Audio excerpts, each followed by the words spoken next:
I'd like to call the meeting to order with the Pledge of Allegiance. Pledge allegiance to the flag of the United States of America and to the republic for which it stands, one nation, under God, indivisible, with liberty and justice for all.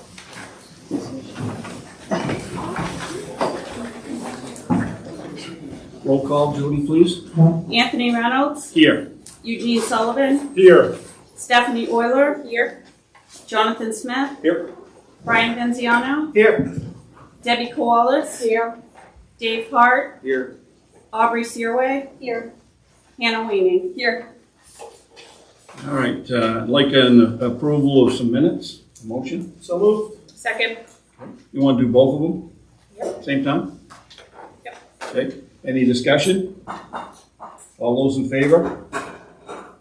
Thank you. All right, chair comments. I don't have any. How about the student reports? This is my favorite part of the meeting.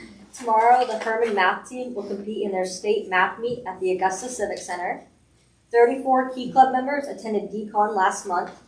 They packed 700 care boxes for pediatric units across the state and took home 11 awards, beating out 170 other schools. Student Council will host a semi-formal this weekend and packed 250 Easter eggs for our pre-K students. And JRTC's blood drive collected 26 units of blood, exceeding our goal of 20, and later this month will help support Coles Land Transportation Museum in our ongoing partnership.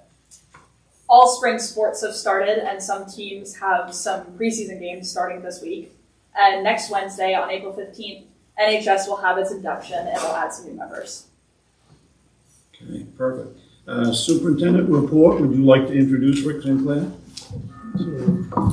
Good evening, everyone. We have some student athlete recognitions, and I'll hand it off to our athletic director, Mr. Sinclair, to come to the microphone, which I will pass over to you, and you can take it from there.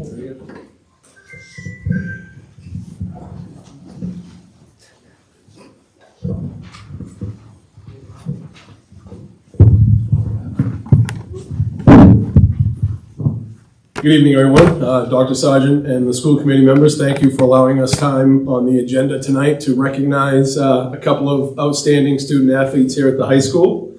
Members of the board, for those of you that don't know these two young ladies, we have sophomore Ella Johnson and junior Deja Grant. Both of these girls were members of the indoor track team this past winter here at the high school. Before I get to the reason why we're here, I'd like to tell you a little bit about these student athletes and what they accomplished this season. First, Ella. Ella is primarily a distance runner, but also runs sprints. Her 800-meter time this year was the second fastest in the state, regardless of class. At New England, she finished 9th in the 1,000-meter run, and her time was the 10th fastest in state history. She was a member of the PVC champion and state runner-up 4x200-meter relay team, and that team was also named first team all-conference. She was also named second team all-conference in the 800-meter run and first team all-conference in the mile run. Ella currently holds 6 school records if you include indoor and outdoor track. Her records for indoor are the 800, the 1 mile, the 2 mile, and the 4x200-meter relay, and in the outdoor season, she holds the record for the 1,600-meter run and the 300-meter hurdles. Did I get that? Mm-hmm. Perfect. Okay. She is also the facility record holder here at the school in the 1,600-meter run and the 300-meter hurdles. Her crowning achievement of the winter came at the state championship meet at Bates College on February 16th. At the championship meet, she earned the state championship for Class B in the 800-meter run with a time of 2 minutes and 19.83 seconds, almost 3 seconds ahead of the second place finisher, which in 2 laps is pretty good distance ahead. Ella has a very bright future in track, and we certainly look forward to her future accomplishments. Also joining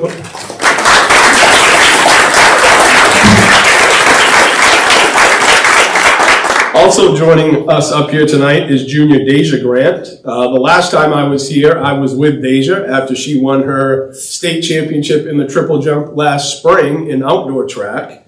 And I believe at the meeting I told you I didn't think that would be the last time I would be back here doing this with Deja, if I remember correctly. Well, in her second ever season of high school track, she had another outstanding year in the indoor. Highlights for her. This is a remarkable stat. I certainly didn't know this till I asked the coaches, but she improved the distance of her triple jump 3.5 feet from the first meet to the state championship. Her jump of 38 feet, 1 3/4 inches at the Nationals places her in the top 100 nationwide and number 4 in state history. She was a member of the same 4x200 meter relay team as Ella, so you know that they were second in the state and first in the PVCs, and they were first team all conference. Deja was second team all conference in the long jump and first team all conference in the triple jump. She holds only 5 records for track here at the school. She holds the indoor record for indoor track, for triple jump, long jump, and the 4x200 meter relay, and the outdoor record in long jump and triple jump. And she has facility records as well in the 100 meter dash and in the triple jump. Like Ella, Deja's peak achievement came at the MPA state championship meet at Bates College. At that meet, Deja won the state championship in the triple jump with a jump of 37 feet, 7.5 inches. This jump is 2 inches off the Class B state championship meet record and over 2 feet further than the second place finisher. That's it, go ahead.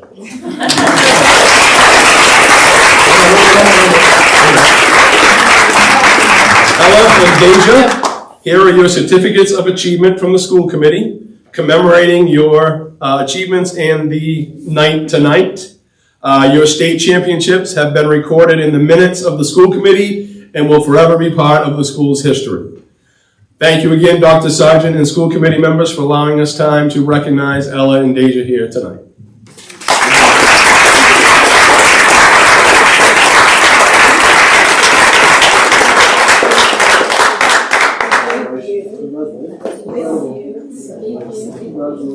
Great job. I know you jump over that.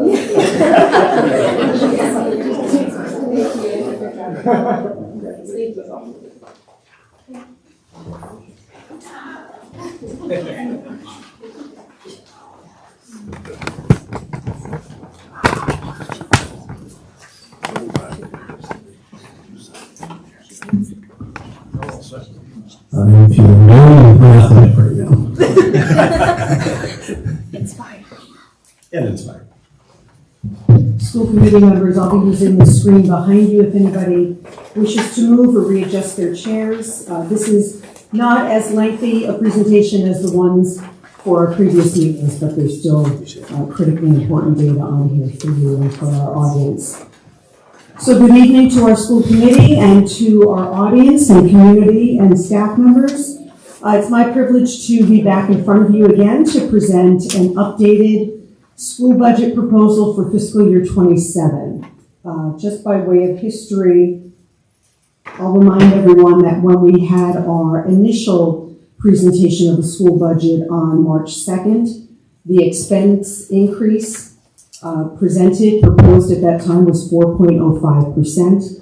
The committee gave feedback that they wished to see a budget that came in a bit lower than that, and I presented on March 11th with a decreased expense budget that came in at 3.23%.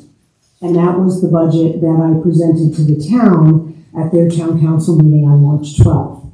It was at that meeting where the town council's feedback was that they wished to see no increase to the town, relatively flat for them. And with that feedback, I worked with our leadership team, with our director of finance, and with our finance committee to craft this proposal for your consideration this evening. So what you see here are the cost centers associated with our budget. The number of critical concern to everyone this evening is in the bottom right-hand corner. And tonight's budget, expense budget, brings in a 1.11% overall increase. You'll see significant reductions when we look at the dollar change and the percentage change. Regular instruction is down 1%. Facilities maintenance is down over 4%. Transportation is down close to 10%. So we really dug deep to be able to come up with a budget proposal that recognized what was being requested of us in the school department. In order to be able to reach this, these are the changes that were implemented.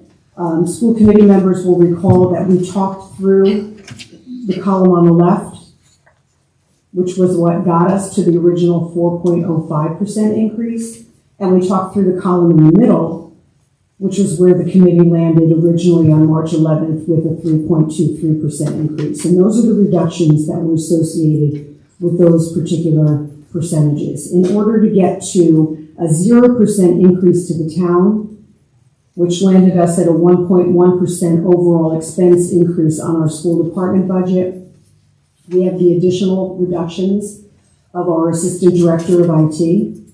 We have the reduction of a maintenance staff member. This person can be absorbed into our custodial organization, so it's likely that the second bullet position will not result in the loss of a job. It'll be an internal movement.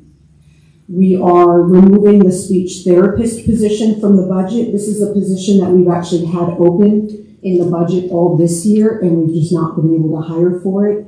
As a result, this has required us to outsource that position to meet the needs of a good deal of our special education student population. We don't anticipate we'll be able to identify a candidate for hire, and so what we've done is incorporated the contracted cost into the budget and not the full cost of what a full-time position would be. So that results in a savings of just over $31,000. So we're not losing services, we're just changing how we are providing and paying for services.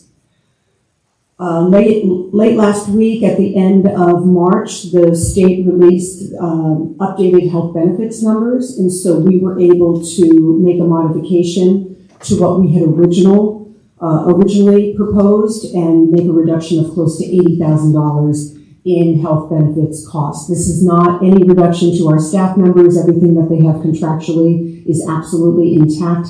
This is simply what the state plan, what the overall plan, what their cost is to school departments.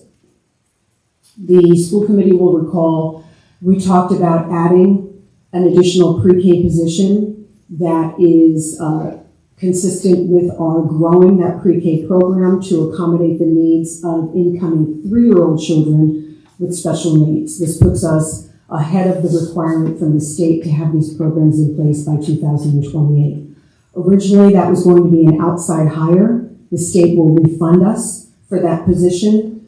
Instead, we are able to fill this with current staff, and so therefore we are absorbing that $65,000+ cost in the budget.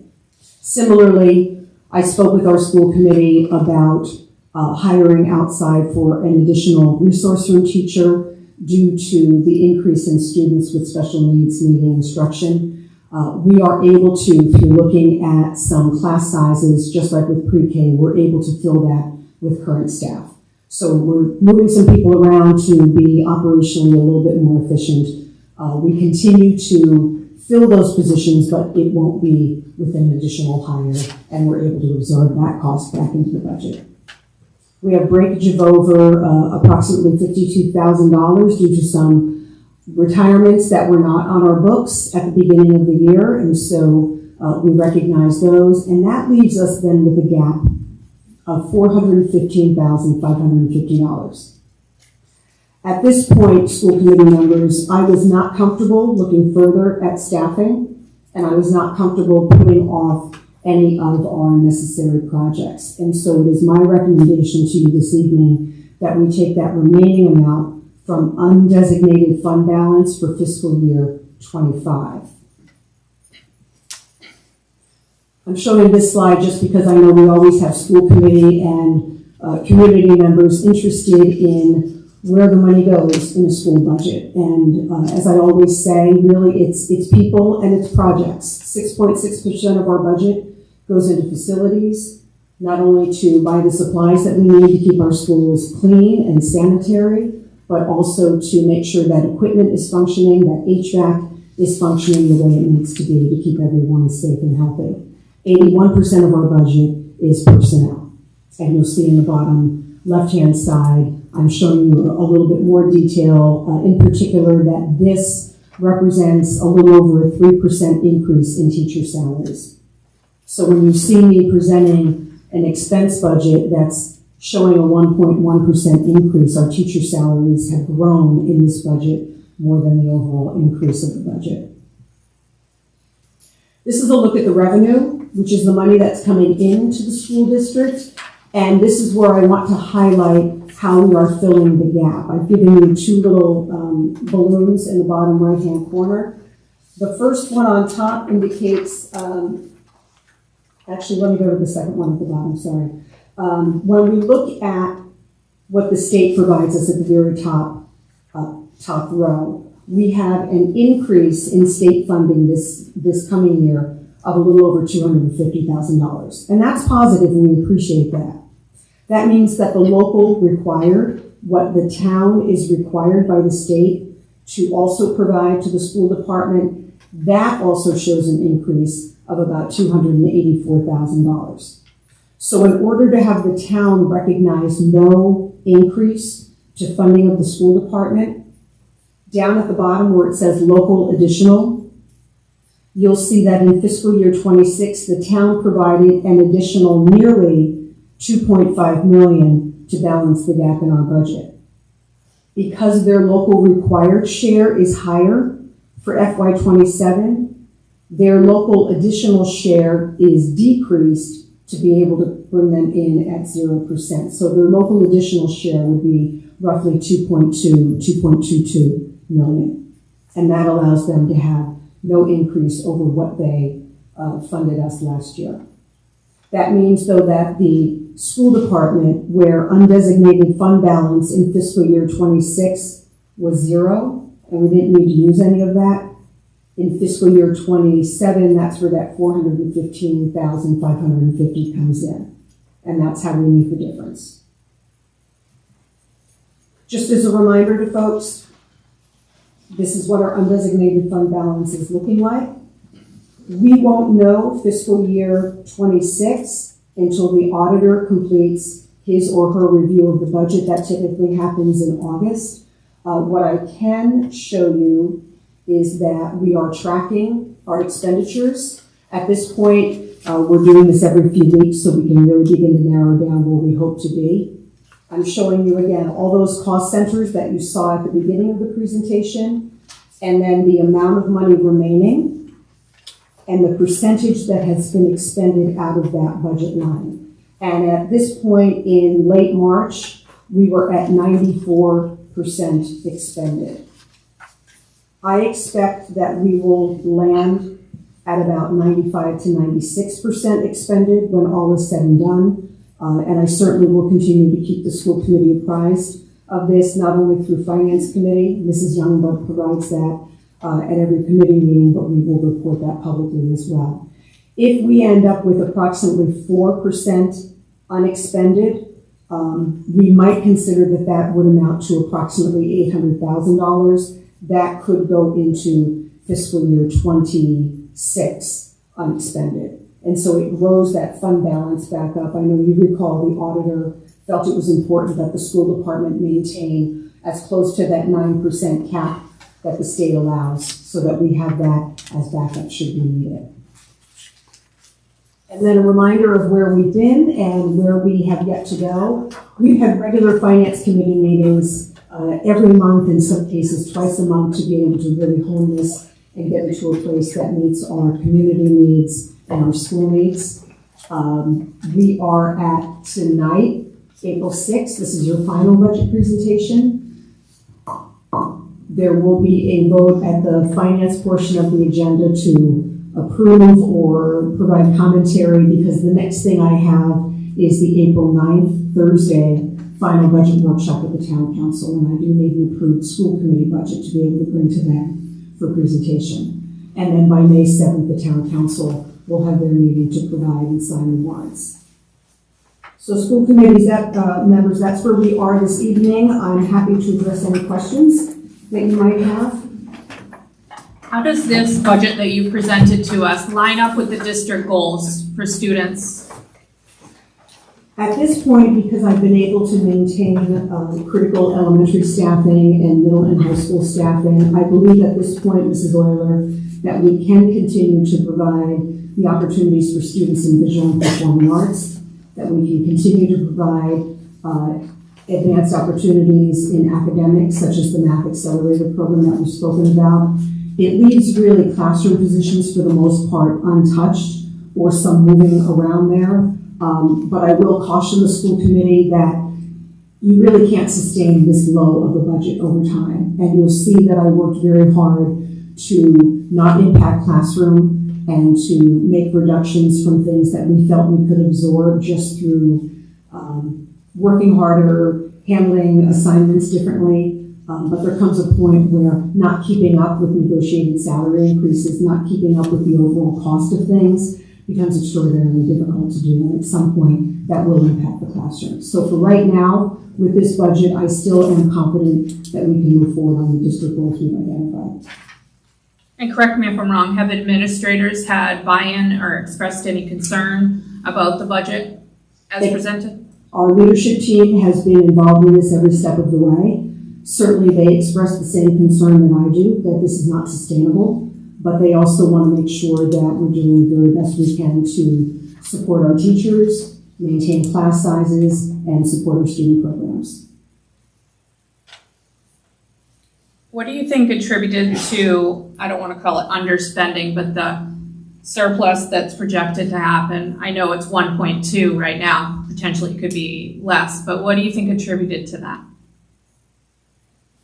I don't think I have an answer to that. I know that the budget that was handed to me by Mr. Walker and his team was presented to me as a very tight budget.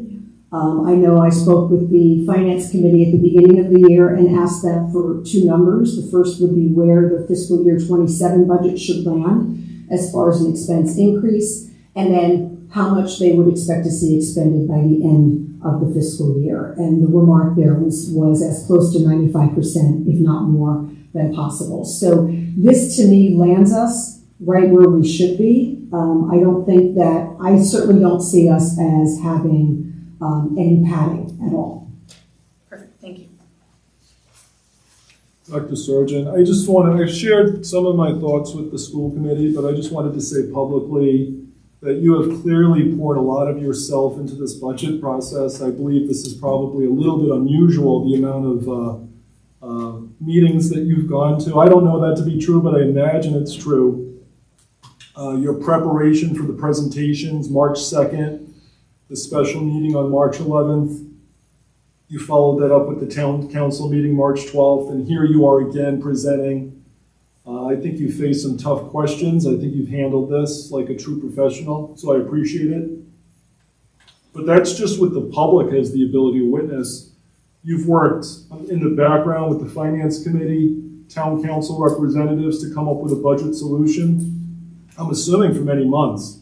So I'm just beyond impressed with your leadership and your perseverance through this process. I think we're grateful to have you as our leader. I just wanted to put that out there. This is a drastic budget change when we look at the numbers, and I just want to be really clear with that from my perspective, because your original, we got to start with last year's budget, right? $20,592,000, and you wanted to go up, I believe, 4.05% to $21,425,000 originally, and there was a gap of $3.3 million, give or take. And with this proposal tonight, it's significant, right? It's a $1.1 million change that you have made, am I correct? Yes. This is huge. And you have cut $603,000 from the expense side of the budget, correct? Close to that. And I don't know if you can go to the slide with all the cuts that we're making. And then we're using about $552,000 in reserve funds, and that adds up to $1.1 million difference than where we were when you first did this presentation, correct? Yes. So logically, I'm a little bit confused when we look at the three. We're cutting all of this stuff here, including an assistant director, maintenance staff, and we keep being told that we have all this money, but we're cutting people, right? We're cutting an assistant director, maintenance staff. We're cutting all these positions. We have to borrow from the undesignated fund, and we said we weren't going to do that. We're doing it. I'm just not so sure I'm behind all of these cuts. And do we know what the town budget is? Do we know what they're spending? Is that relevant tonight? Probably not, well, it's just interesting is all. I agree with you. And I think it's I'll go interesting. to the, How much Yeah. is their budget going up? Why are we being flat funded? why do we have an extra 1.2 million? And then I just heard you say that she cut approximately what I heard, 1.1. So What's going to happen with the 1.2 million though? We're going to borrow $552,000 from reserves. The 1.5 million in undesignated is going to go down yet again. It's been trickling down for years. Don't you have that graph? That was up there at 4 million, 4.3, 3.1, 2.3, 1.5. Let's borrow from that again. That makes sense. Doesn't make sense. we're not even at the point of voting. What do you suggest? I thought we were just asking Barb the questions about what she's presented. Oh, well, we can do this in the other part of the business finance. We could do this later, but I'm just trying to ask some questions here about the significance of this proposal that is in front of us tonight. And I keep hearing about this money that we have, but the undesignated funds. What is the purpose of an undesignated fund? That's like the rainy day fund for the school in case something goes horribly wrong. Is that correct? That's correct. So unanticipated revenue shortfalls, infrastructure facility issues, emergency medical equipment, the list goes on and on. Mm-hmm. If we don't have the money, we're in trouble. $2 million sounds like a lot of money in an undesignated fund, but it's not when it hits the fan, right? Correct. So I don't understand the point. We had an auditor come in here, a professional auditor, tell us that we should keep that at 9%. If we borrow $500,000, that's going to go down to $1 million, and then whatever excess we have of 4%, you said is $800,000. I got news for you. That's around 9%, right? When you do the math. Mm-hmm. But we have to do all these cuts. I don't support it. I mean, I'm going to do whatever. I'm going to try to support you, Dr. Sargent, but I think it's an unbelievable amount of cuts that you're doing to try to achieve the town's directive. And I could say more on this later, but I don't support it. I just wanted to say so publicly. Thank you for your presentation. Thank you.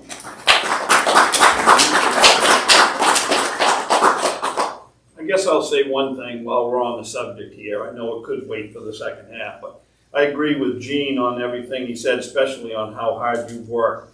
My concern is we are now going to try to flat our budget because the town council wants us to. Not the town of Herman, not the taxpayers. I don't understand why we would want to cut everything way down, and I'm all for doing as many cuts as we can to help out the taxpayers, don't get me wrong. But I think we're making a terrible mistake if we go too far, because then the town can't go to the town meeting and say, well, this is too far, we want to add another $1 million to your budget. They can't do that. So I would hope the town council will work with us and give us a little bit better room for our budget and not cut us down. And I hate to harp on this, but when we don't repair a roof at the IOF hall that was given to the town, okay, and we leave the parking lot looking like it's looking at the elementary school, it's shameful. And this doesn't make any sense. I am very happy that you haven't cut staff any more than we've had to cut them, no question about that. But I'm not happy with the budget either. I think it's way too low. Thank you. And I was probably in the wrong spot, but.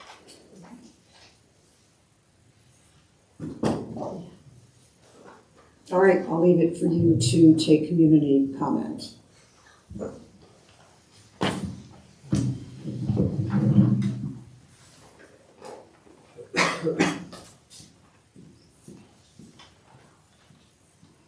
All right, we'll go to subcommittees next. Brian, can you hit us with the finance one? I know it was a very short meeting, but there's probably a few things. Yeah, let me see if I can find it.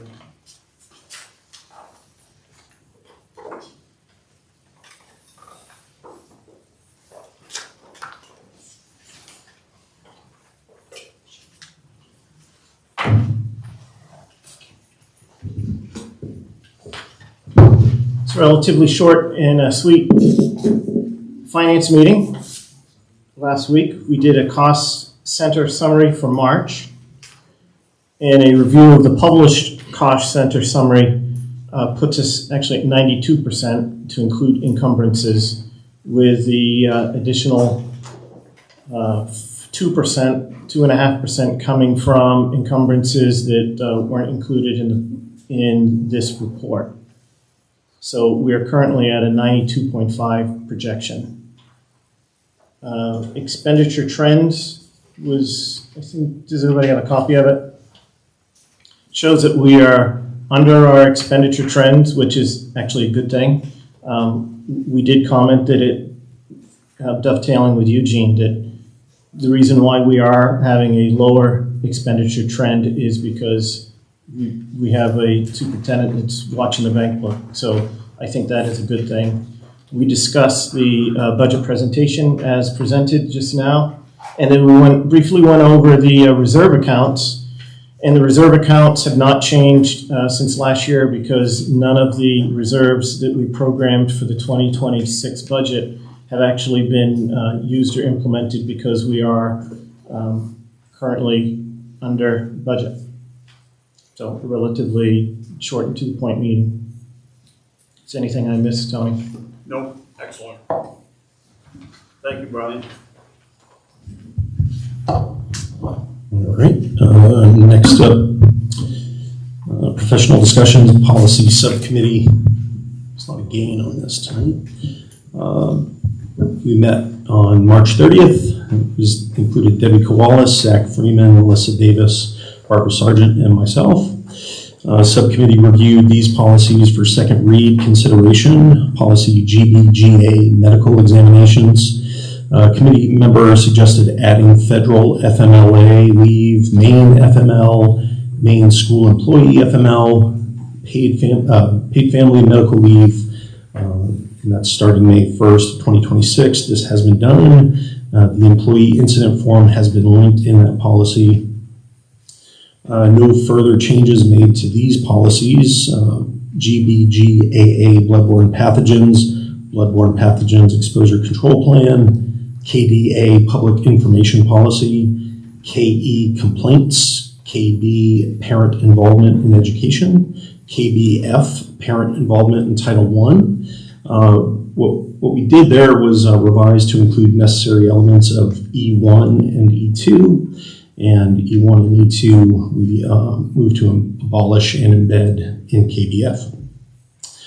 Subcommittee reviewed these policies and are presenting them for first read consideration tonight.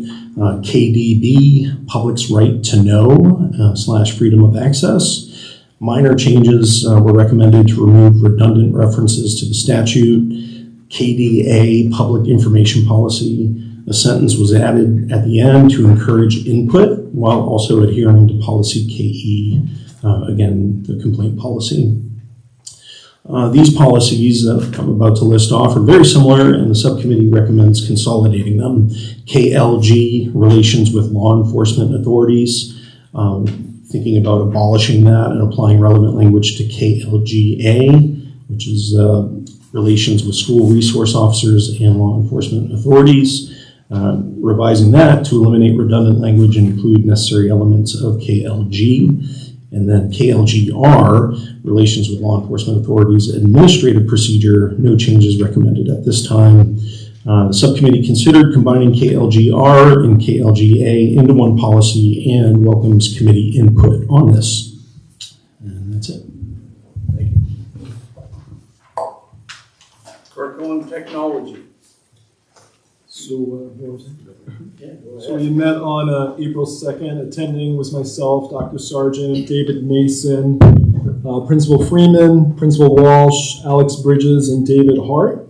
Dr. Sargent provided an update on the curriculum renewal plan, District Goal 1. Dr. Sargent provided an update on the work of the Social Studies Curriculum Committee, which is District Goal 2. There was a proposed scope and sequence. Wabanaki Native American text choices have been shared with K through 4 teachers for selection. Principal Walsh explained how some social studies elective classes will transition to semester classes, including World War 3.0, American Her Story, Genocide Today, U.S. History through Music and Media, and Psychology, Sociology. These summer curriculum writing proposed opportunities were discussed. These will be posted after spring break. Mr. Bridges presented a magic school usage report, which was very interesting. Principal Walsh discussed the school's work with Vision of a Graduate, and it was amazing to see his excitement with that. That's what I would say about that. That was an incredible presentation. Dr. Sargent reported that the March Professional Day was highly successful. Social studies teachers visited the Marine Museum in Searsport. A professor from the University of Maine presented to regional librarians on digital literacy and textual bias. And Herman teachers and administrators led sessions on technology strategies, trauma-informed practices, and reviewing state writing standards. That's it. Thank you. Negotiations, we haven't, no update on that. Okay, public comment. Please be brief and don't use anybody's name.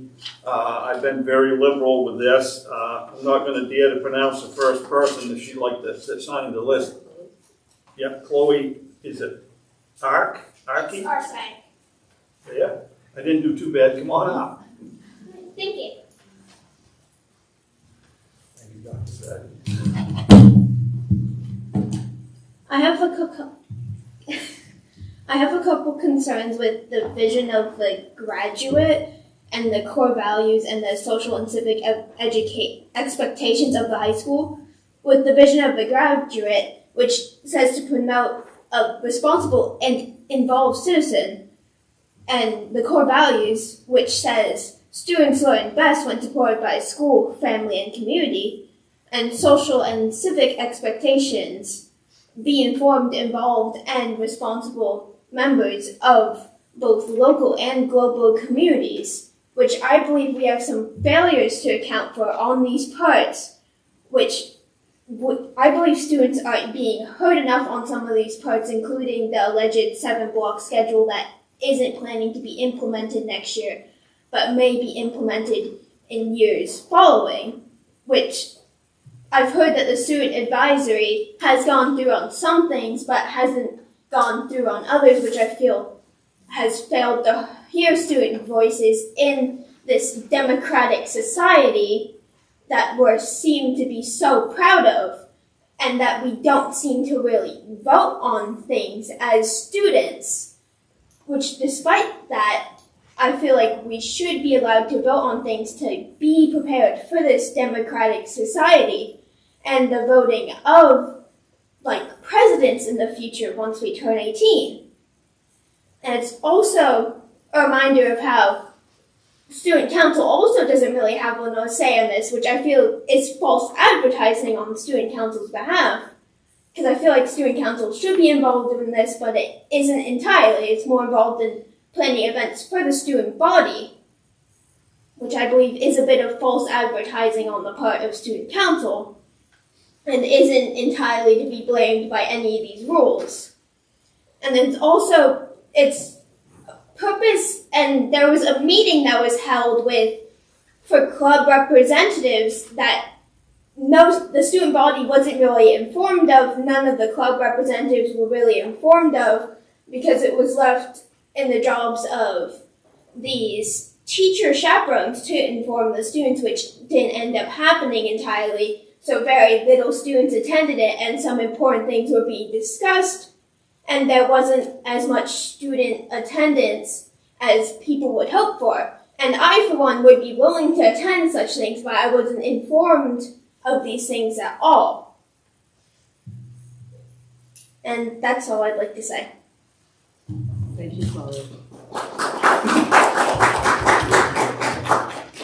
So, adding on to the 7-block schedule changes, and also adding on to the junior and senior privileges, us as students, we haven't, as what Chloe said, we haven't been invited to any of these meetings. We haven't heard much about what we're going through. And I would like to speak from experience. I'm going to UTC, so the removal of junior privileges, it doesn't entirely affect me, but when I'm a senior, I plan to have at least one study hall, which leaving, it shouldn't be too bad for me, but I have some friends that are not going to UTC who have to take 3 or 4 study halls because they don't have to take the amount of classes because they don't have electives that they seem are interesting, and they can't leave during the study halls. If they finish all their work, they have to sit there, come up with things to do, which is why the 7-block schedule as well. If you start off the day with a class that is not as if you start off the day with gym and you start off with gym every day, it can get kind of tiring sometimes. Not saying it's not an entirely bad thing, because the 7-block schedule, while teachers do get more teaching time, us students, we don't get enough time to plan our homework. We get 7 classes worth of homework in a day, and it's all expected to be due the next day. Whereas a blue and gold schedule, if I have homework on a blue day, I can if I have a study hall on my gold day, I have time to finish it at home and in study hall, which it gives me stuff to do during study hall, so I'm not playing games or just goofing off with my friends. I would rather have something to do, and not being able to plan out times to do homework, not being able to plan out times to do assignments. I'd rather have more time to plan out doing my homework, because I get more homework done that way. And in middle school, even if the homework was stressful, I wasn't around with my teachers to be able to accomplish my homework. And some nights I would end up starting homework at 3, finishing it at 8. Over 5 hours of homework for a class that should only assign 30 to 40 minutes. And on top of classwork, the extra 30 minutes of each block allows most students, including me, to be able to do their homework in class and actually get a deeper understanding of the material, specifically math. I learned so much more in math in the past couple of years that I've been in high school, because I've gotten to learn more about the topic, I've gotten to dive deeper into the topic, and when it comes time to do homework, every time I've had an issue, I can always ask the teacher and they help me through it. So, in conclusion for me, the 7-block schedule and the junior and senior privileges, I can see where you're coming from. It's not a completely bad idea, but the students, going along with what Chloe said, I don't think the students have been informed enough about this decision. And most people that I ask say that in middle school, they were so much more stressed about homework and assignments, and they didn't feel like they learned that much compared to the high school years. So I feel like most of whatever is being done to involve the students, it isn't working entirely. And I feel like us students should get a better say in what happens to us, and what happens to our junior, senior privileges, what we get to do during school, the freedom that we get to have, and honestly how we live our lives in school.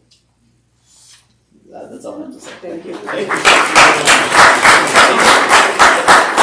ask you a question on that, please, Tony? First of all, thank you to our students for speaking up. I think that's amazing. That's the first that I've heard of any of these changes either. Well, I should say that, other than I've heard from parents. Can we get an update on that, please, for one of the future meetings? So that it is already scheduled to have a more formal presentation to the school committee at a later point. I do want to see if our students have any comments that they'd like to share as a result of Ben and Chloe's remarks.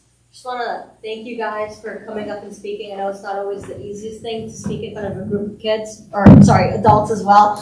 I will say that a group of students did meet and discuss these possible changes regarding our junior-senior privileges and the schedule change. The students that were selected for that were people in leadership positions from various clubs and organizations.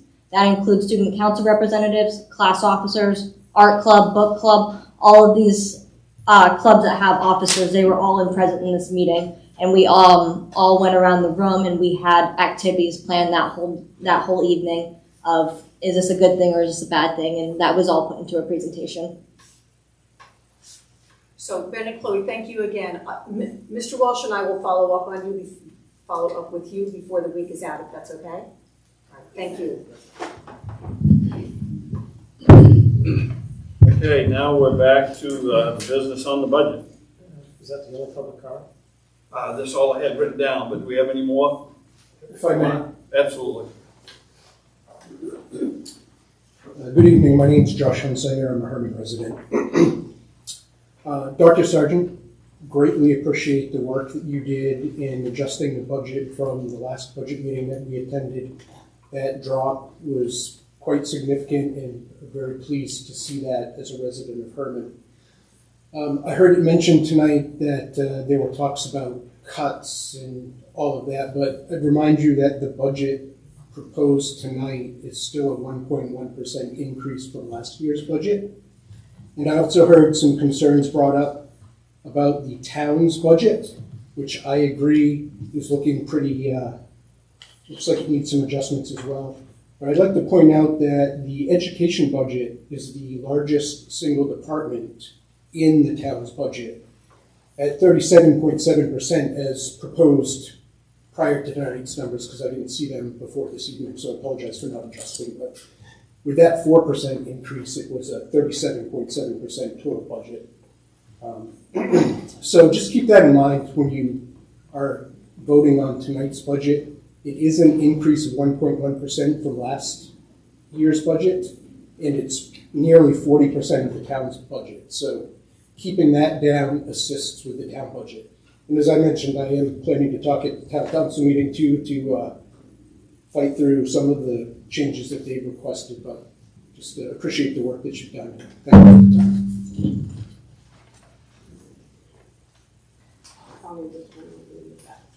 Anybody else, come on down.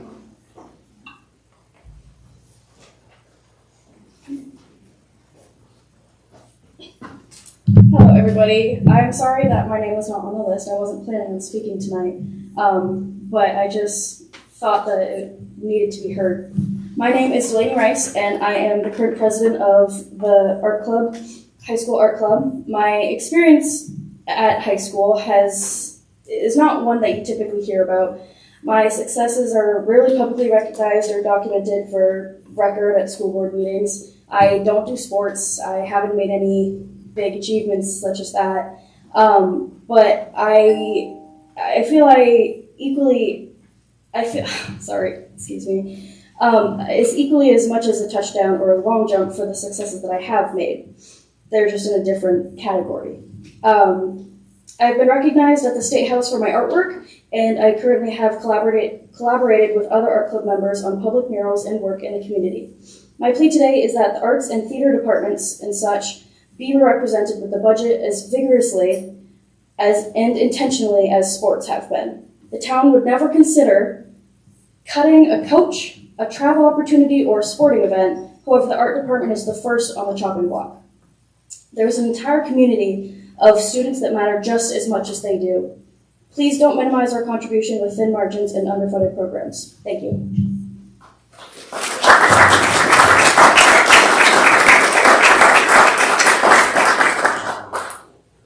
Anyone else?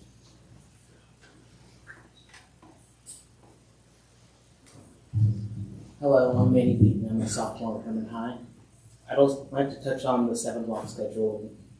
I echo what they previously said, but I'd also like to add on the fact that the 7-block schedule also removes the class period. Now, as freshmen and sophomores, we have 5 required classes: English, Math, Science, Health and PE. So that only leaves room for one elective if we that only leaves room for one elective if we wish to have a study hall, which I know it's highly recommended to. I personally didn't take one because I had 3 electives, but if you want to take a foreign language, then you're reduced to that's your only elective. Or we have a lot of students involved in JRTC or band. So I just like to echo the fact that the 7-block schedule doesn't have room for us to take more than one elective in our first 2 years. Thank you for your time. Thank you.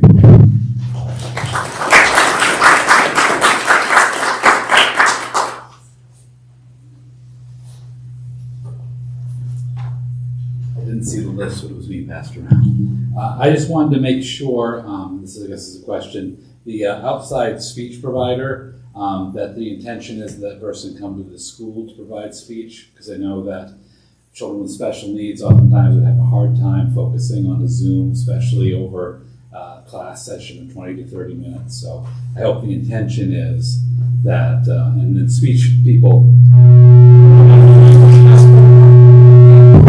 There we go. Thank you. I'm not radioactive. The speech provider oftentimes will use their hand to show this is what the sound's supposed to, feel like or what have you. So if that person's not in person, it becomes a little bit more difficult. It's another barrier to access for the students. So if they want to go with an outside person to do that, that's fine. But I again hope the intention is that person come in and provide those services in the school. It absolutely is. Could you do the courtesy of giving us your name, please? Jeremiah Raincourt. Thank you. Thank you. Thank you. No, leave that. Yeah.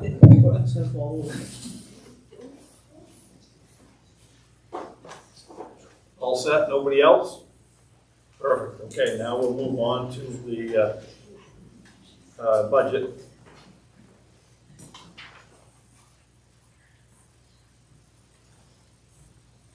I move to approve the second reading of the FY27 budget. Second. Any discussion?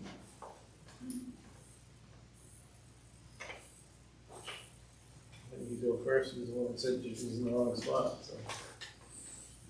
Yeah, I guess I just have a couple more comments. I actually prepared a statement, but I said some of that during your talk.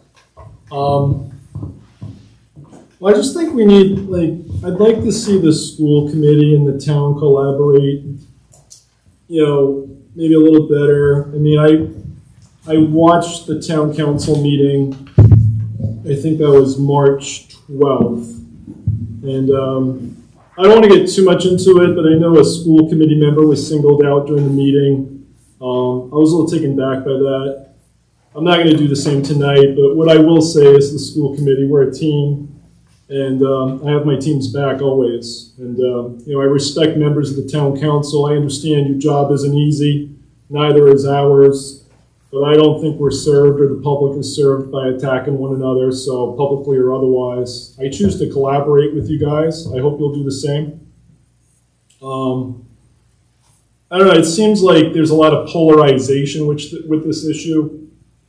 If you promote a cut in the school budget, suddenly you could be classified as anti-education, which may be extreme. On the flip side, it's like, there's I've heard a lot about the taxpayer, and I understand that, but we certainly have to balance that, with the student, right? And with promoting a good education. I mean, the school committee in 2 separate meetings, I could be wrong, but I think we've spent a good 4 hours, if you watch back these meetings. It could even be more. And we've asked a ton of questions. I think we've taken a really good look at this in a deep dive, and we collectively decided that, 4.05%, let's look at it. Let's try to look at that, because we were aware that last year there were all these tax increases, property taxes, and there were big concerns in the community that were voiced. And we heard those. We heard those concerns. And frankly, over adamant, I think, objection from the superintendent, we decided, let's try to give this another look, and she was kind enough to provide us with some other options, and we collectively chose, I think it was option 2, 3.37%. And she brings that to the town, and that wasn't accepted, and that's fine. But to suggest the school committee isn't trying to look after the taxpayer, I think is inaccurate. I think we gave that a hard look. But I think there's a balancing here, and I think it's time to look at the needs of the students, the teachers, and the administrators. And I would say that, I am definitely not an expert on anything involved in the school. I think that we need to defer to Dr. Sargent, who is the expert here. We hired her as a school committee. We should give her the ability to lead the school and to enable our students to achieve excellence. Instead, what we're doing, it seems to me like we're treating Dr. Sargent, the financial administrators here, like they can't be trusted with the town credit card, and that we need to micromanage their budget choices. And frankly, going a little off my script here, this big proposed budget here, and this packet, more budget stuff, I don't think I've heard in any single meeting, correct me if I'm wrong, March 2nd, March 11th, March 12th, has anybody ever gone in here and said, that's excess, we don't need that? I haven't really heard that in hours and hours and hours of stuff. What I've heard is we have money. That's what I've heard. You guys have the money. Well, we have the money, but we're doing all these cuts. That doesn't logically make sense. It doesn't compute up here. So somebody's going to have to explain that to me, and maybe I'm missing it. But I would think that we've set all these district goals. We've approved these district goals as a committee, but yet it seems like to a degree we're handcuffing Dr. Sargent and her ability to achieve those goals. So I'm not clear on what, there's inconsistent messaging I think that we're doing. So, I don't want to repeat myself. Some of the stuff that I have here listed has already been stated, so no need to repeat, other than to say that there are reasons for undesignated funds, which seems to be the biggest objection with the proposed budget, which include, I looked this up, unanticipated revenue shortfalls, infrastructure and facility failures. All these things could happen. Emergency medical equipment, safety, security upgrades, technology failure, unexpected student support services, disaster recovery. There is a reason why we need a good 9%, which is the law, I believe, and the auditor said, hey, you guys really should have the 9%. We saw the slide where that thing is just steadily going down, and I'm just wondering what's going to happen next year, and the year after, and the year after. It looks like it's just that the trend is a little scary to me. So, and now we said from the beginning we weren't going to borrow from the undesignated funds, and here we are borrowing, looks like over $500,000 from undesignated funds. So, I think we need to look at the other side of the coin. I think it's fine to look for the needs of the taxpayer, but it's time to look at the other side of the coin. Because we need to educate our students, and we need to arm our students with the ability to do that. We need to arm our teachers with the ability to have success teaching the students.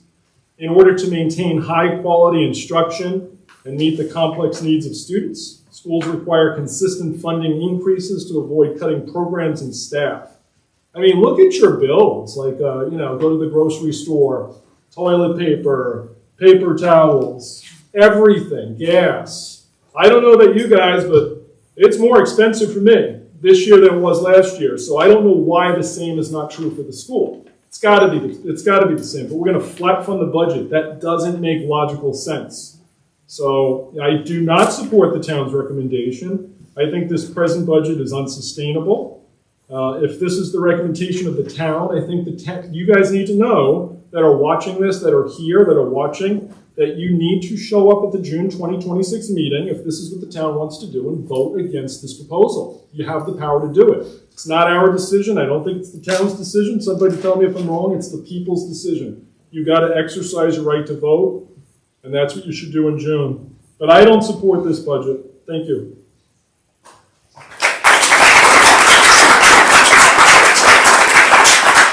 So, unfortunately, Gene, it's not the town's decision.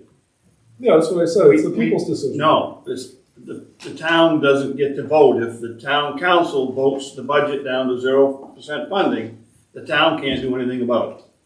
They can only lower the budget. That's the law for the town, which is ridiculous. It's always been ridiculous, but that's where we are. The other thing to keep in mind is Herman does a great job of being frugal with money.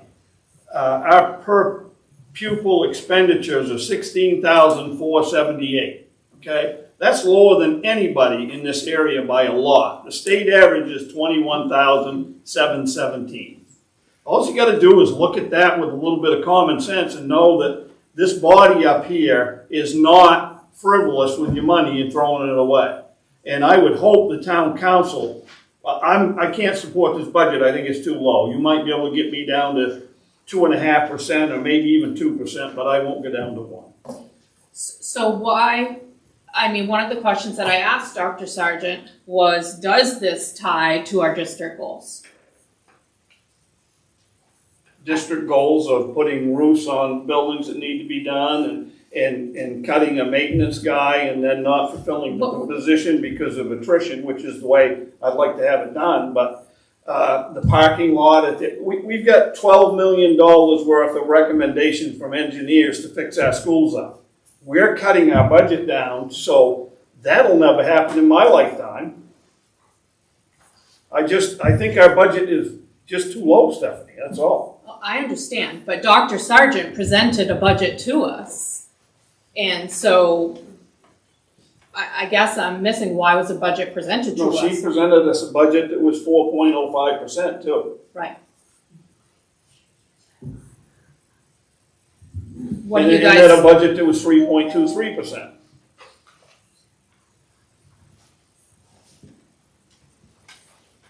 Well, I think we're coming to a consensus that none of us like this budget. I don't like the budget because, much like Gene, it digs into our reserves and it digs into our unassigned fund balance. We choose the data that we want to read and believe, and it is a human condition to do that. I choose to read and look at the data that's actually been given to me by the finance office. And the finance office shows currently with 60, 70 days of school left, end of June, so 2 months and 24 days, we're programmed to be at a 92.5% of encumbrance that includes payroll. And then in addition to that is another form that I haven't seen the details on that brings us to a 94% use of our current budget, which includes encumbrances for all payrolls, using the presentation numbers of a very gracious $1,200,000 left in this year's budget of $20,592,000. So when I look at a budget that has payroll increases, and I think the payroll increase needs to be relooked, but when you have payroll increases, you could add another $1.2 million to this year's actuals and remain within $20,592,000. So when we talk about a 1% increase, we're not talking about a 1% increase on the actuals. We're talking about 1% increase on the budget. On budgeted, I should say. If we do a 95% utilization rate of this year's budget, we're actually talking about a 6.1 increase to the actuals. So it's how you want to look at the data. And when I look at the data that way, we haven't spent the budget this year. So to increase the budget this year, it seems as confusing to me as cutting the budget to you, Gene. Because it's on a paper it's on a paper sheet. It comes from the budget office. And it comes in the presentation that the projection is a $1.2 million left over at the end of the year, which means we budgeted more than what we needed. It shows that we have a superintendent that has been frugal and has paid attention to what we need in our finances. I mean, it doesn't happen by mistake, but it's the same way in which we got here. Stephanie and I and Tony were in the same state last year of we're cutting people because we don't have money. But we didn't actually go through all of the cuts. So I think we all agree that we don't like the way the budget is. I think what we need to do, first of all, is agree on the base number of what we're willing to work with. I don't like the use of reserves and unassigned fund balance, Gene. I absolutely agree with you on that. So the data shows me that the proposal we have before us tonight works as far as a base number. What doesn't work for me is how we are filling the gap.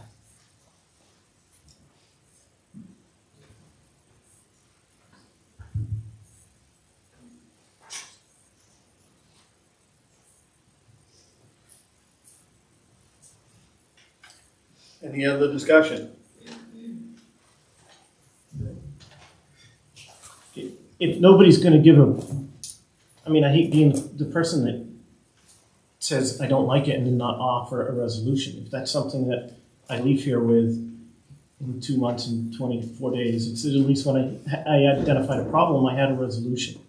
And what I would like to propose is, Wait, we have a motion on the table. I'll retract my motion. Are you? I'd like to amend the motion. Okay. I'd like to amend the motion to approve the base number that was presented tonight of $20,822,143.13 with zero use of reserves and trying to find some middle ground here, $250,000 worth of unassigned fund balance. And what that will do is it will push back to the town that we have about a $302,000 gap. If I can find my right sheet.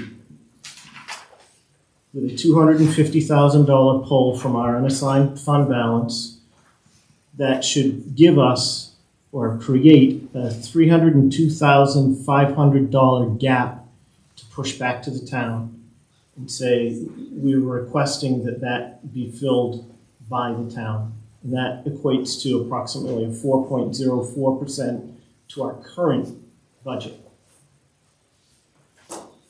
Did you say 250? $250,000 from our unassigned fund balance, yes. Can I talk this through with you? Absolutely. Yeah. So 450, we take the undesignated reserves of 415,550 plus the 137 is 552,550 minus what you're suggesting.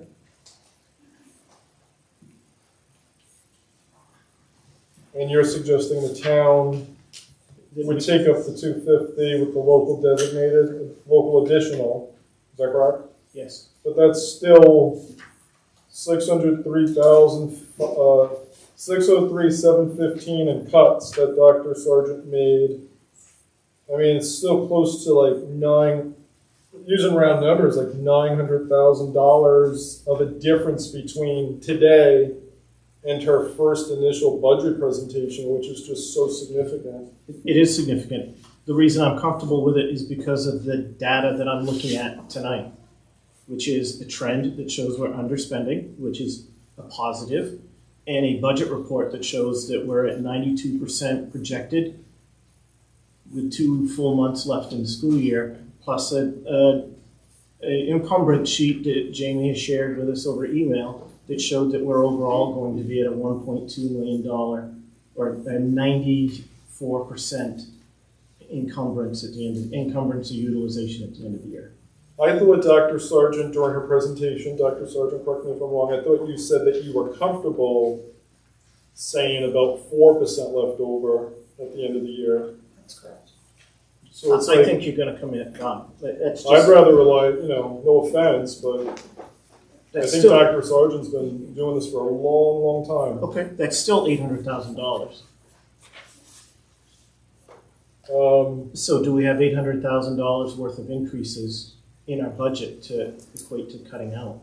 Well, you take the payroll, our current payroll in the presentation showed payroll increases of only $200,000, I think. That's gotta, I went to basic school, but. It's accurate with the positions that were cut, that we had in the budget and reallocated, it's accurate. Because I think it's higher than that, but. I just think if we're going to have this conversation, we need to use the same numbers, because if we're going to argue about different numbers, then I don't know how helpful it is. Because if you're gonna use 94%, Dr. Sargent's gonna say 96%, then I'm just gonna get confused. Her presentation tonight showed a leftover, or they were using 94% is what is shown. She just said 96, right? So the slide indicated that as of March 20th, because it's a moving number, because we still have bills to pay, we have graduation coming up, and we have summer programs to take care of. As of March 20th, we have expended 94.1% of this year's budget. And my comment was that in looking at how this historically unfolds over the ending months of school, I would expect we would probably, when all is said and done, get closer to 96% expended. Can we just agree to use that number for the purposes of this discussion or no? Can we split the difference at 95? I don't know why we would when we have the experts saying it's 96, but. I don't know how you guys are gonna spend over $500,000. I just don't see it. And I don't have an answer to that because I'm not a school person. I'm just going by, I mean, like I said, we look at our data.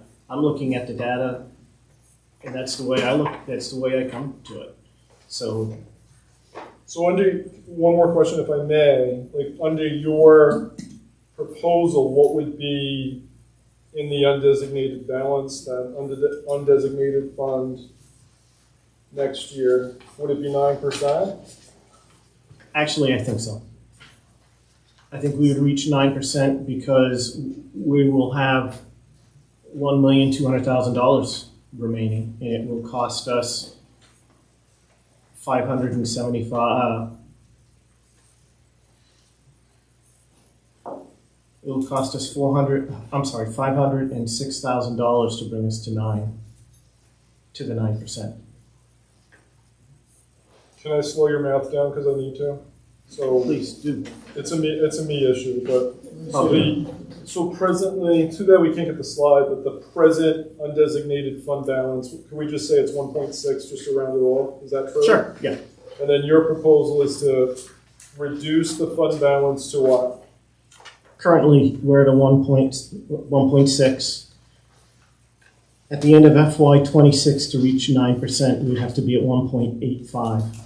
So without using any of the fund balance tonight, that would require us to find $256,000 to give us at that 9%.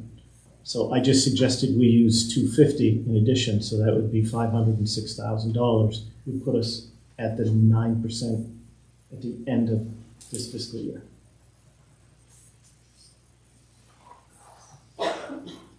Okay, if I keep asking questions. Absolutely. So, I don't want to hog up the time. So there's two sides of this equation, right? And you're not looking at the expense side, you're looking at the other side. It sounds like you're saying $603,715 in cuts, you're good with that. And I'm not. Okay. No, so is there anything that we can do to decrease that number on that side of the equation? From your perspective? Or are you just looking at borrowing less from the undesignated fund balance? No, I'm looking at it as all. I mean, you said we've got these budgets. I've looked through the entire budget. If you want to go line by line, I'm more than happy to do that. I just figure that's not our place. So can we go through and find that money? I think so. It comes down into priorities. I mean, I've got a list of over $250,000 worth of things that I could throw out on the table and say, do we really need 30 smart boards this year? I don't want to get into that discussion, to be honest. I'm comfortable staying at the higher level of giving the school department a budget, a large budget that is their number at this point. And if their priority is to put on 30 smart boards, and that's the way they want to use it. In many ways, I mean, how do we get into that detail? So Tony earlier on, I think, said he's agreeable to, and Tony, I don't want to speak to you, but I thought you said you were okay potentially with reaching a compromise of 2% or 2.5%. Do you know what this is? This goes from 1.1% to what with your proposal? It's still a 1.1% increase. It's keeping the number that was proposed tonight of $2,822,000. That's what was proposed tonight. And instead of using the $137,000 worth of reserves and $415,000 worth of unassigned fund balance, I'm putting it all into $250,000 of unassigned fund balance, and the $302,000 goes back to the town. It says, here's our ask. Fill the gap of $302,500. And did you make a motion for that? I did, but it hasn't been seconded. I second that.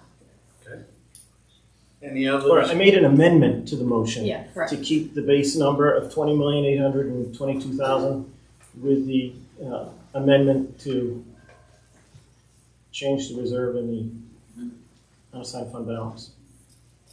Okay. Any other discussion? I have a question. So, Dr. Sargent, when you were talking about no padding, I guess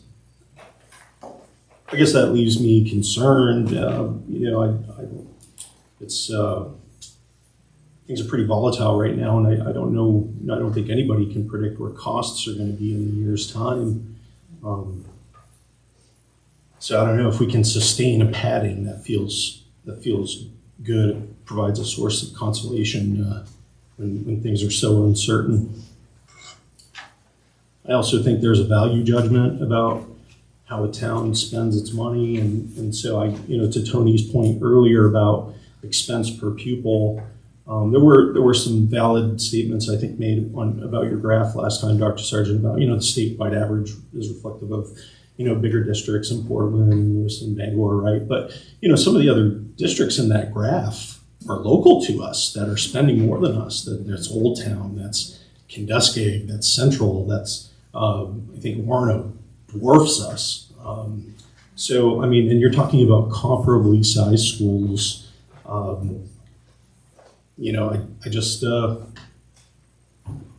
think Herman could swing it. To not that we have to get up to that level, because when you're talking about $2,000 per student difference across 1,200 kids, that's a big chunk of change. I'm not saying we get in line with that, but if we're asking for less, is that really where Herman's at right now? I don't think so. I really don't. Ryan, I think you had said last time, is that number apples to apples, or? It is not. We've got the sports complex that is paid for from the town. We've got some really small items, but we've got rec programs that are normally a middle school program. So it's not completely aligned. I couldn't tell you how much we spend each year on the sports complex, what that bill is. I know that interest is over $100,000 a year. So I don't know what the annual debt service on the sports complex is, but that needs to be considered. Yeah, I had checked in with a rec director, sport director, about the rec budget around that, because it was a good point. I think we've got such a vibrant and active rec community here that it does feel like they're providing things, in absence of school programs. But really and truly, I think the only thing that they offer that only a few other schools offer is 7th, 8th grade football. And I think the track program, local schools, I think Bangor, the school has the football, 7-8 football, they do their track. But otherwise, I think it is apples to apples. Are you saying that you think that our mill rates should compare to those other towns? I just was curious, because that's not something that I can straight face the community with. Well, I don't think that staying at 2 or 2.5% in this budget is going to radically transform us into Bangor or Hamden's tax burden overnight. We're climbing there every year.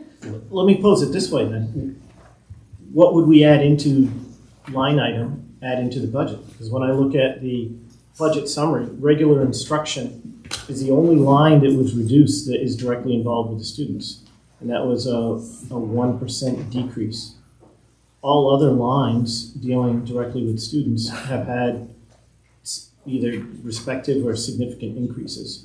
The decreases have come through school administration, transportation, which is the major one on that is the school bus, which is a whole separate issue. I mean, I'm not going to go down the school bus right now. Down to school bus, facilities maintenance, which I agree with Tony on that one, and then debt services. So again, if we're saying we want to increase this, let's itemize it. Tell me what you want to, what should be added, and then that gives me a reason to jump on board with it. Because I'm of the opinion that this year we were adequately funded. This year, Herman has a reputation of having more or equal offerings than any other or any school in the region. So what are we lacking? And I've been saying for 3 years, tell me what we're lacking, and as a resourcer, I'm more than happy to jump on board and try to resource it. I'm just trying to validate and right-size the budget moving forward. And I think the base number is actually a compromise, which I can get on board with, or which I did get on board with, of the $20,800,000.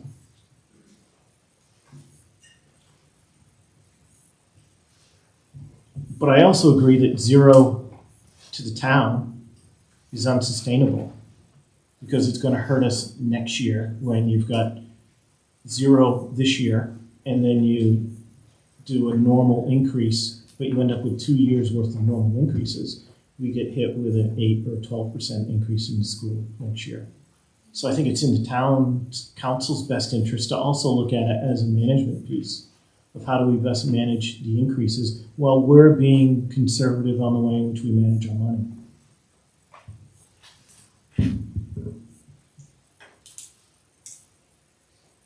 Okay. Are we ready to vote? Actually, I think you first have to vote on the amendment. The initial motion was as presented, so I put an amendment. So we have to vote on the amendment, and then based on that, vote on the final.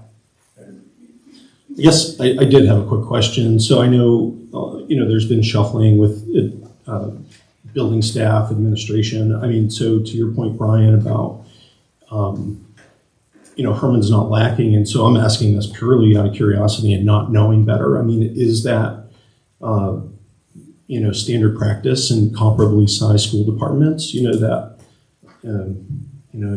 like you got a couple buildings sharing an administrator, or you're splitting guidance staff between, multiple buildings, or taking one completely out of one building for another. I mean, I guess I need an answer from an expert on that.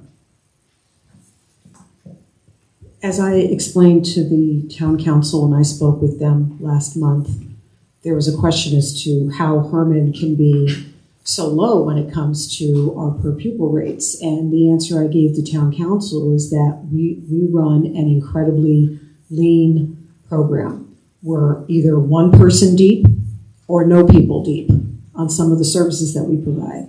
And one of the examples I gave is that when it comes to providing intervention services for students who are reading below grade level, need significant support in their math understanding, at the elementary level, we have 3 identified staff members. At the middle school, we have a part-time ed tech, not a certified teacher. And at the high school, it's handled through teachers who have free periods and aren't teaching regular classes. And that's how we've been able to sustain that, because we have teachers who care deeply about this work and want to support students when they're not teaching their regularly assigned classes. If we were able to build the budget, my first aim would be in providing more intervention sources, because that's what other districts do. I would also look very carefully at our mental health resources, because we see our local area districts have mental health specialists at each of our schools, in addition to the very fine school counselors that we have.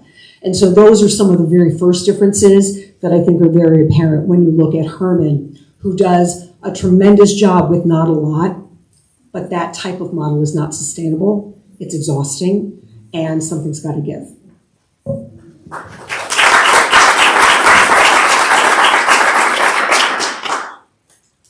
All right, so you guys all set to vote, so we're voting on the amendment, Brian's amendment first. All those in favor? All those opposed? Okay, Any abstentions? I'm sorry. Sorry, Thank I you, almost got you. thank you.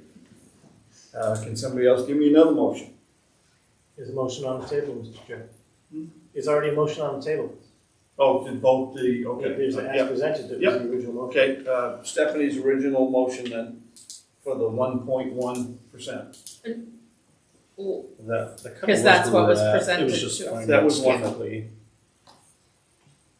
So I think Brian's amended motion would stayed 1.11, but the shifting of balances and responsibilities, I think, was what was different.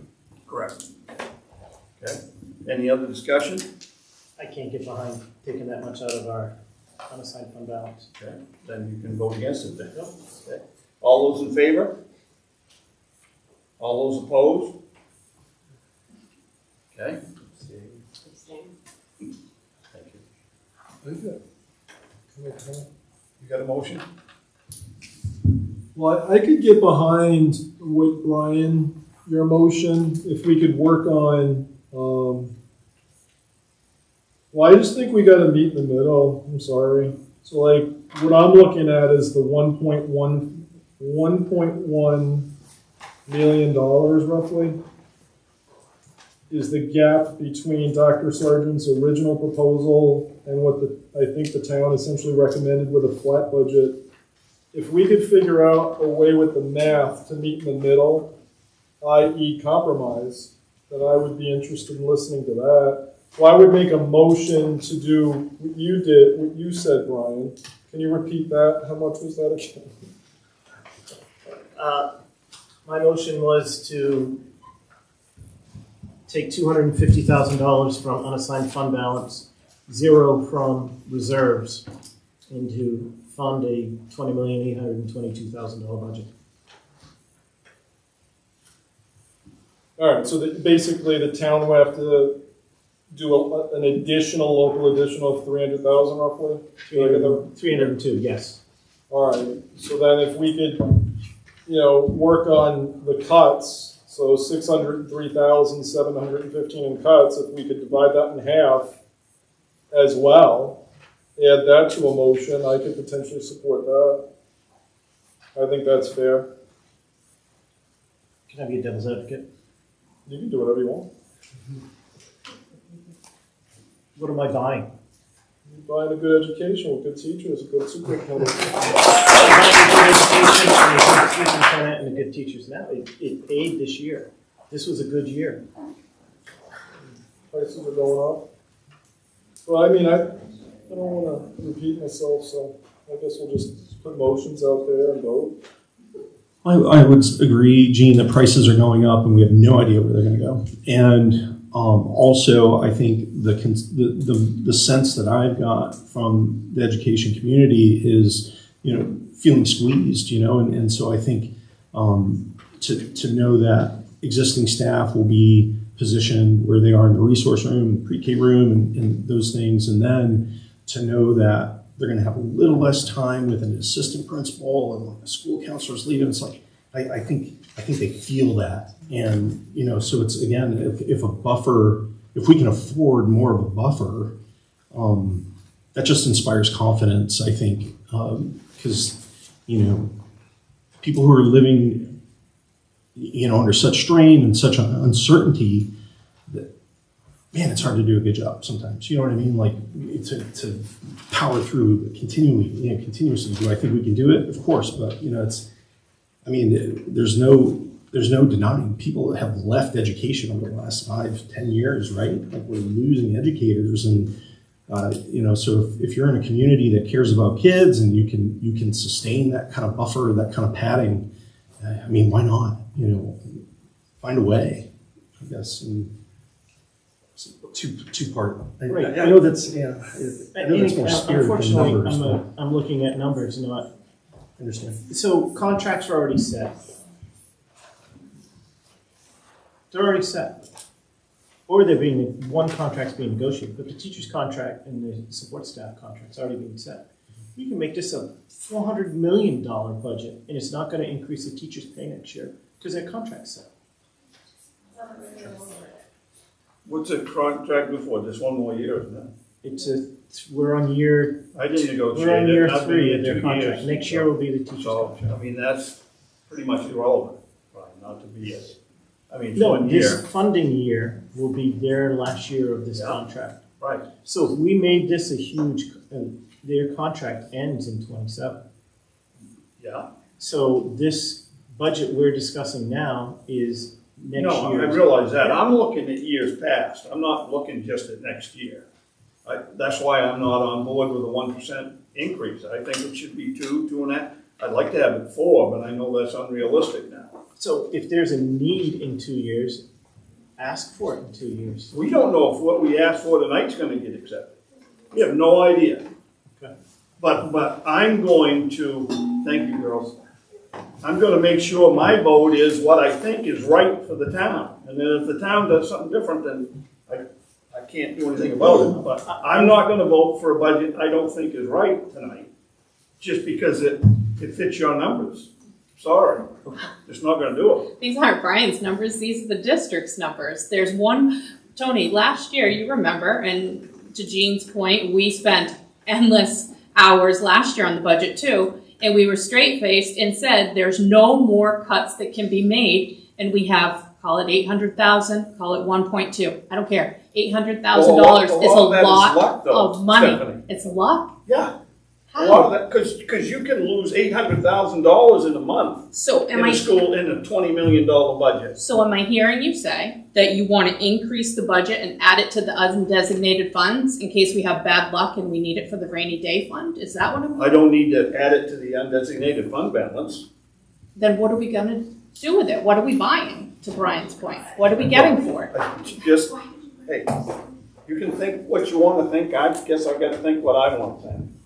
Absolutely, yeah. And we had a couple people, we had a curriculum coordinator, okay, that unfortunately lost that person, and we had that money left over from the budget. We had another teacher, I'm not going to get into names or anything, she left because of, so there's 2 big salaries gone, so there's some of the money. And what happens if 4 kids come in for special education and then all of a sudden our budget goes up in special education? Actually, we have a reserve for that. I mean, there's answers there. Then vote the way you want to vote. No, I've spent I'm not enough taking it time. personally, though. I've spent enough time on this. I'm ready to vote. I have a motion. I'm gonna try. So I have a motion for, can I make a motion? Yes. I make a motion for what Brian said, which would basically be, correct me if I'm wrong, Brian, 250,000 goes to reserves. 250,000 reserves, 302, 550 responsibility of the town. 250 from unassigned fund balance, 0 from reserves. Okay, making 302, 550 the town's responsibility for a local additional, in addition. Yes. And then in addition to that, I propose a budget number of 21,122,143, which would be kind of a compromise number.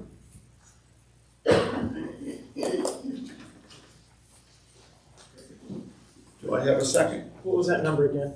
21,122,143. 122,143.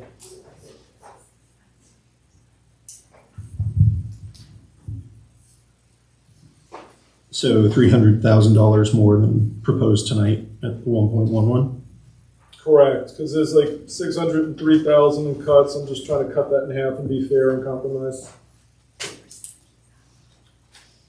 Gee, just a question. Where is that 300K revenue coming from? Well, that could be coming from hopefully more local additional.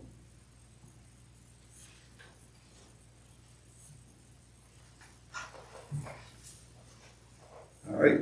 Do we have a second? Second. Okay. Any other discussion? All those in favor? All those opposed? Abstentions? I got it right the third time. It's all right. All right. Now we're down to policies. Wait, that was for the amendment, that wasn't for the, it ended up being the same vote again. He amended it to 21. So I thought that was just a motion he made, I didn't know it was an amendment. The original motion was for 20 million. There was no I second thought to the we- original motion. I thought we voted. That motion had a Right. first and second. So was that 21? 122, 143.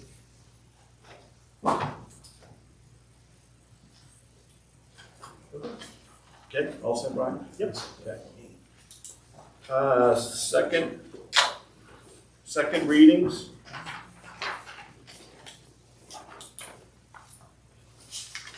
You guys want to take them as a group, or do you have any that you want to take out and discuss? I've got a note on Bloodborne, so I have a note on a couple tonight. Let's just start with the first one. I make a motion to amend GBGA. second. Any discussion?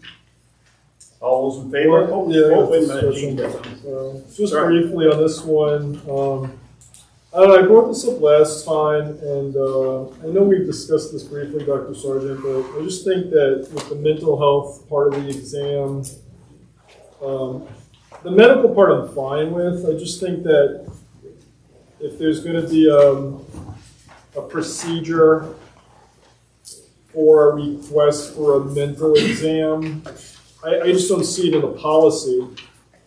And I think that could be a bit of a slippery slope. So I don't know if we want to send this back to kind of develop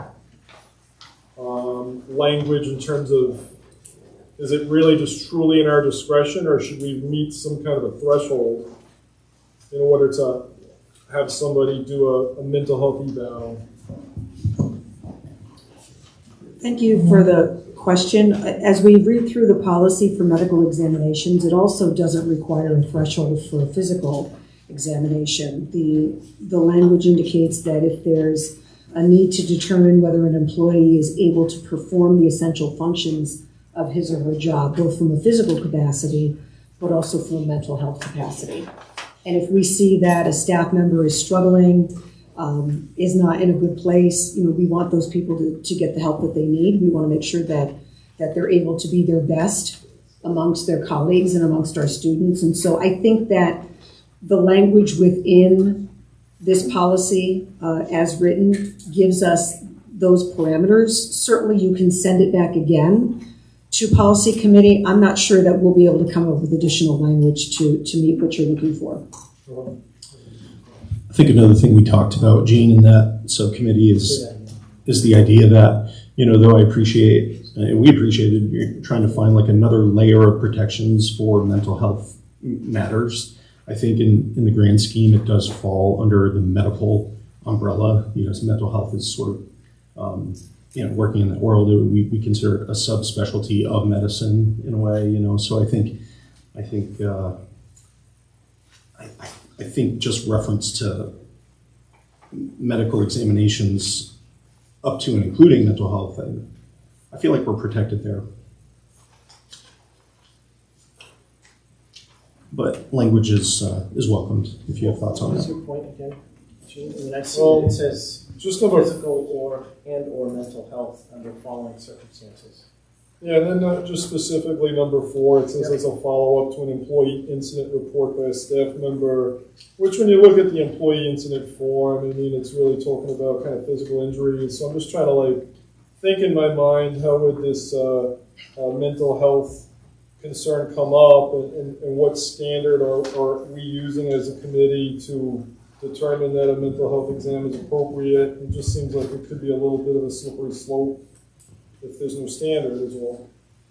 I think the key point is that we recognize as a school district that we're not experts in all areas, and when it comes to a person's physical health or mental health, what the policy provides is the opportunity to send that person to whether their own personal physician or counselor or a person who handles school employees, and then we seek that person's expertise on whether the person is well enough to return. And that's really what the policy allows for, is to seek more information and to understand if that person is healthy to be able to do the work that's required of them in our district.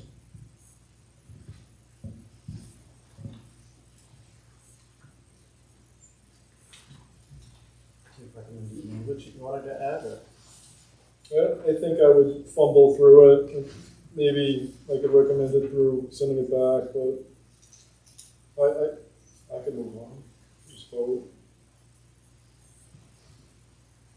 All set then to move on?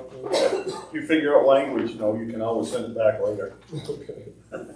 I'm sure we would allow you to do that. We may have to wait a while before we change it though. Any other discussion? All those in favor? Opposed? Okay. You got Gene as opposed. I make a motion to approve GBGAA and GBGAAR. Second. Any discussion? Yes, I would point GBGAA bloodborne pathogens to clerical reference. The board directs the superintendent. That should be school committee. And then in the table of contents, as I go through it, appendixes C, D, and E are removed. Training for exposure, employee incident report, and supervisor's incident report. Is there any way to put a reference in there of what the training requirements are or where they can be found?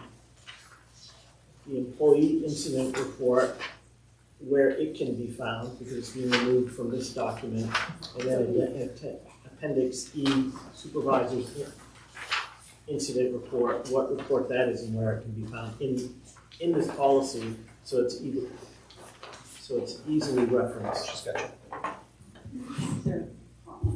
They're hot links now. Okay, so that's why I didn't show on that. Okay. Okay.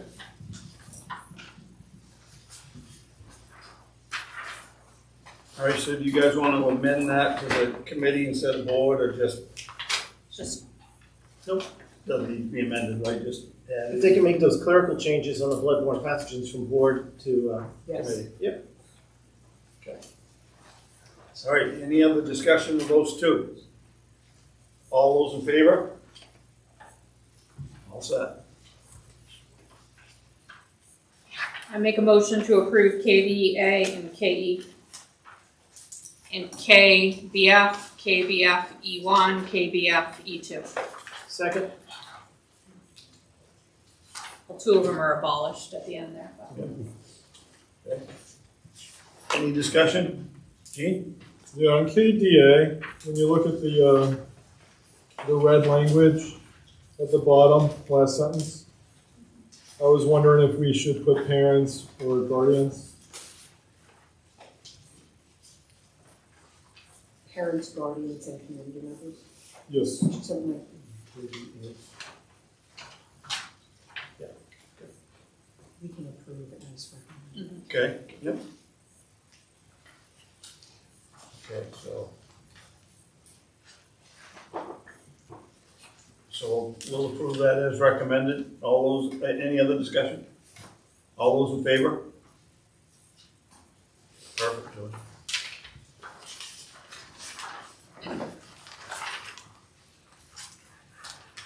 All right, now first readings. I move to approve the first reading of KDB. Second. Any discussion?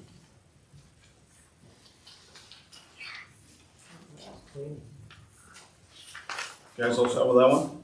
Yep. All those in favor? Good. I make a motion to abolish KLG. Seconded. Any discussion? All those in favor?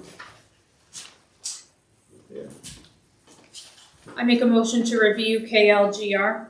Second. Any discussion? Gene?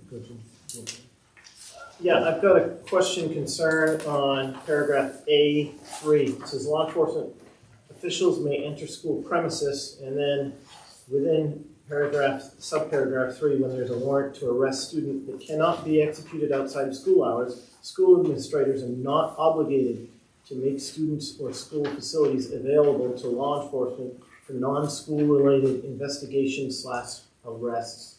I would like to address that, to remove arrests, so that if a law enforcement shows up to the school with a warrant for an arrest of a student, that we aren't giving the message that our administration doesn't have to support that. School administrators are not obligated to make students or school facilities available for law enforcement for non-school related arrests. I can see not making the school available for investigations for non-school related because it's school property. So if there's a student that they have a valid warrant for, then we should support our law enforcement in that arrest. But as far as a non-school related investigation, I think it would be improper to have a law enforcement agent investigating and questioning a student on school property. So I would like to strike the word arrest.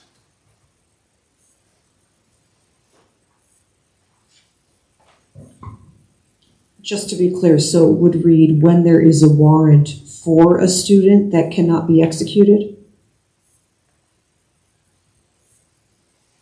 It says when there is a warrant to arrest a student that cannot be executed outside of school hours, school administrators are not obligated to make students or school facilities available to law enforcement for non-school related investigations.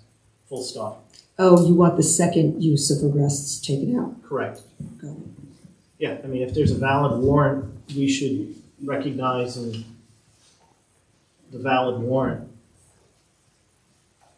And I understand not wanting to question a student in a school for non-school related offenses. Right. But I don't think the not obligated thing means that they would stop the police from coming in. You know what I mean? That's they're just not obligated to do it. But it doesn't mean they'd stop them. Doesn't mean they'll let them either. What change are you suggesting, Brian? Just striking the word arrest. We're not obligated to let law enforcement investigate and question students on school property about non-school related offenses. So it's a first reading, so can the policy committee consider that for the second? Of course.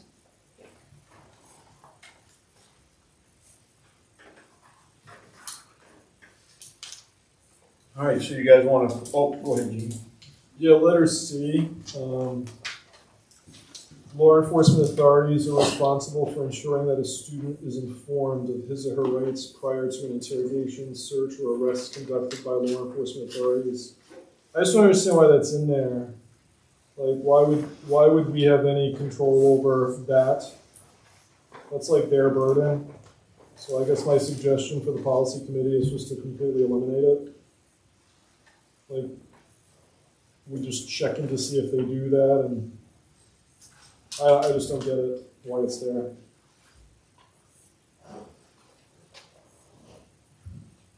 I think that while we might consider that a requirement, certainly, of any interaction between law enforcement and our students, I don't see any issue with keeping it in there, and it falls under the title of the policy or regulation, which is procedures that are intended to guide the involvement of law enforcement in our schools. And certainly I know our law enforcement personnel know that that is a responsibility, but I see no harm in reiterating it in our policy language.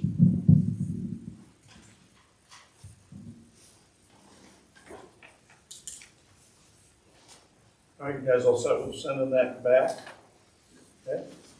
Any other discussion? All those in favor? Perfect. I make a motion to amend KLGA. Second. Any discussion? Dean? I don't know this one. I gotta find the language, but it's almost as if you, somewhere in here, I have a note. It says the superintendent and administrator shall also inform an SRO and/or the Penobscot Sheriff's Department when they have reason to suspect a student or staff member may have violated state or federal criminal law.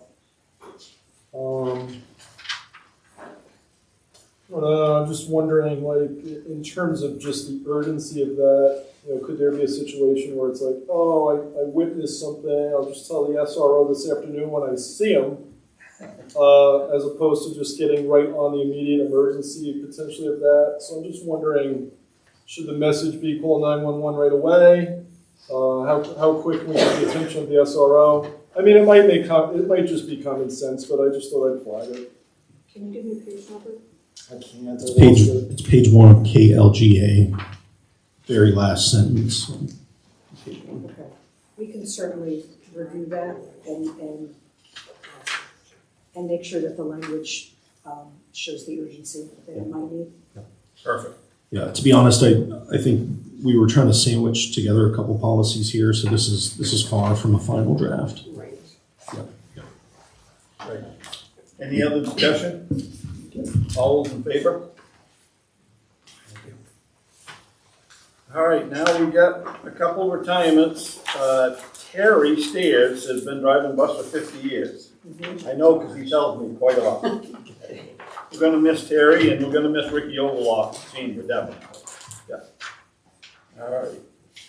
Go ahead, Barb, on the extracurricular. We have extracurricular positions for the high school first, both volunteers for high school baseball and then indoor and outdoor track. I make a motion to approve the 3 volunteers as listed. Second. Okay. Any discussion? I think, I noticed that it's new that it says indoor, outdoor. I guess I would ask, are volunteers subject to the policy of the committee approving coaches before they coach? We've always listed them with the presumption that they fall under that category. Okay. I can't speak to what the policy says. One of those was already approved as indoor. I don't see, and again, this isn't a question about any of these volunteers, it's more about the policy. It's my understanding that volunteers have to be approved before they're coaching. Again, no issue with the coaches, it's about the policy. And I believe Mr. Slate is only approved for indoor. I don't believe he's approved for outdoor, and I'd like to make sure he's approved. Is he already approved for indoor, outdoor on another agenda?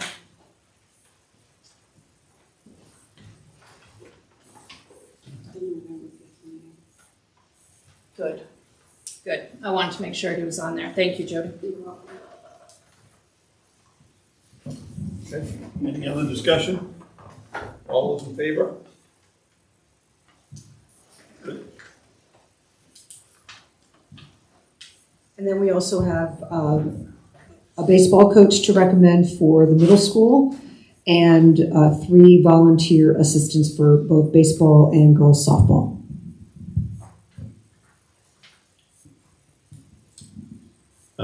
Move to approve all 4 coaches as listed. Second? Okay. Any discussion? All those in favor? All those opposed? Okay. Got it, Julie? Abstain. Abstain? It's middle school. Thank you. All right. Go ahead. Number 4, school committee members, we have 3 job descriptions. Some of them are revisions, some of them are brand new as they had not existed before. These have been reviewed with the HEA so that they've had a chance for clarification and input. Are you looking for a motion on these? Yes, please. Okay. I move to approve the 3 job positions as described. Second? Okay. Any discussion? Gene, go ahead. So special ed teacher, speech language therapist, I'm sorry. On these, what grade is these? I forgot. These would be K through 12. So going forward in job descriptions, is there going to be like AI, expectation of knowledge with AI, or are we going to start putting those into job descriptions? So that's a great question. We actually have policy on acceptable use of both technology and school devices, and that is written broadly enough to accommodate exactly that sort of thing. The speech language therapist, is that the same position that in our budget presentation was going to be contracted? So we have at least one in district, but the need for the second one was never able to be realized, and so that's where the contracting out came in.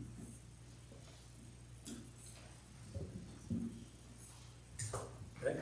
Any other discussion? All those in favor? And I'm sure Debbie will be in favor as soon as she comes back. Now where are we?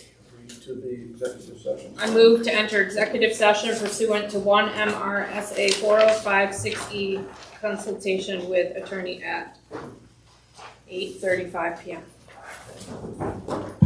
So audience members, 8:25, excuse me, sorry. We need to come and go out of executive session a few times. This first one will not require action when we return to open session, but we do need to use the room because we need to be able to zoom in with the consultant. So I'm afraid I need to ask you to either step out into the hall or to wait outside. If you do want to come back in just for the minute before we go back out to closed session again, I'll certainly invite you back in, only to have to send you back out again. If you're not coming back in,